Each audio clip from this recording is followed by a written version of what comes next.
నమస్తే అండి. Welcome to Roja vlogs. అందరూ బాగున్నారా అండి? నేను చాలా బాగున్నాను. కార్తీక మాసం శివునికి ఎంతో ప్రీతికరమైన మాసం అండి. ఈ కార్తీక మాసంలో కార్తీక పురాణం చదవడం చాలా మంచిది. ఈరోజు కార్తీక పురాణంలో మొదటి అధ్యాయం గురించి తెలుసుకుందాం. పూర్వకాలంలో ఒకసారి నారద మహర్షి బ్రహ్మదేవుని దగ్గరకు వచ్చి నమస్కరించి ఇలా అడిగారు. ఓ బ్రహ్మదేవ, భూమిపై ఉన్న మనుషులు పాపాల బంధంలో చిక్కుకొని బాధపడుతున్నారు. వారిని పాపాల నుండి విముక్తి చేసే మాసం ఏది? ఏ దేవుడి ఆరాధన ఫలప్రదం అవుతుంది? ఏ వ్రతం మోక్షానికి దారితీస్తుంది అని అడిగారు. అప్పుడు బ్రహ్మదేవుడు చిరునవ్వుతో ఇలా చెప్పారు. ఓ నారద, ఈ ప్రశ్న చాలా గొప్పది. నీకు చెప్పే ఈ రహస్యం విని ఆశ్చర్యపోతావు.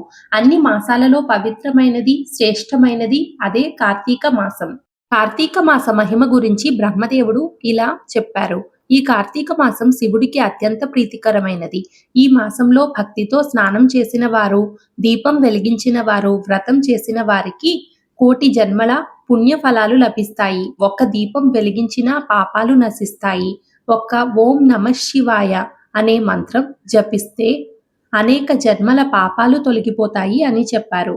ఒకప్పుడు ఒక వేటగాడు కార్తీక మాసంలో అనుకోకుండా పవిత్ర నదిలో స్నానం చేశాడు. ఆ వేటగాడికి ఏ పుణ్యం అనే భావనే లేదు. కానీ ఆ స్నానం వలన అతని పాపాలు క్షమించబడ్డాయి. మరణానంతరం విష్ణుదూతలు వచ్చి అతన్ని వైకుంఠానికి తీసుకెళ్లారు. ఇదే ఈ మాస మహిమ.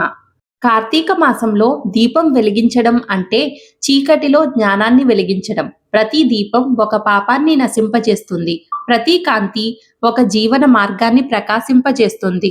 సాయంత్రం సూర్యాస్తమయం తరువాత గృహద్వారంలో, దేవాలయంలో, నదీ తీరంలో వెలిగించే దీపాలు దేవతలను సంతోషపరుస్తాయి.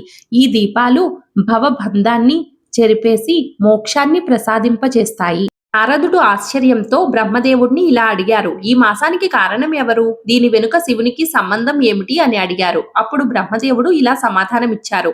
ఈ మాసం పేరు కార్తికేయుడు, అంటే శివుని కుమారుడి పేరుతో వచ్చింది.